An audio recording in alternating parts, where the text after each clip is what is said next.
Hello, and welcome to the Blond Boy Broadcast. I'm Matthew Michaud, and I will be your host this evening. Currently in the hotspot is the attack on the U.S. consulate in Benghazi, Libya. We all know that a crowd of Libyans attacked the consulate and ultimately killed 4 people. Some argue it was due to an insulting video that ridiculed Muhammad, upsetting many Muslims worldwide.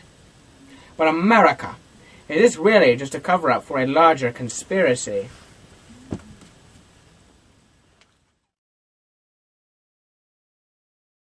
In one of his public addresses, Press Secretary Jay Carney said, "The protests we are seeing around the region aren't a reaction to this movie. They are not directly in reaction to any policy of the U.S., or the government of the U.S., or the people of the U.S. Clearly, Muslims are avid YouTubers that watch videos online and send them to their friends. I mean, it only makes sense that a silly video would spark international protests. Why wouldn't we be upset if Iranians made a YouTube video mocking Jesus? I, for one, would be furious." However, it seems not everyone has a clear position on the issue. When asked about the motive of the conflict, a senior department official said, "That is a question that you would have to ask others. That was not our conclusion. I'm not saying that we have a conclusion." So it appears to me that Washington can't even make up its mind about why this happened. The productivity of these people truly boggles the mind. Or perhaps Obama is trying to cover up his larger scheme. In a recent article, CNN stated, multiple U.S. federal government officials have confirmed to the committee that, prior to the September 11th attack, the U.S. mission in Libya made repeated requests for increased security in Benghazi. The mission in Libya, however, was denied these resources by Washington officials. In one of the most volatile areas of the world, Obama seemed to think an unprotected consulate was a good idea. Maybe Obama just thought it would be fun to offer the Libyans a few Americans and see what happens.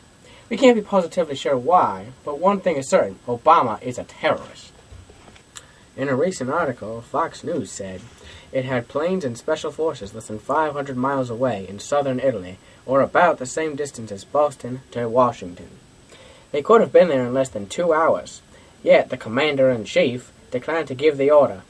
Obama had the resources to save those people, but chose not to because they were on his list. Obviously, the only explanation for his inaction is the fact that he has some sort of vendetta against our nation. No, it couldn't be there was a breakdown in communication, or he wanted to reduce the amount of casualties as much as possible. Our president, the same one that has served our country for years, has switched to the dark side right before the election. He couldn't hide his terrorism forever.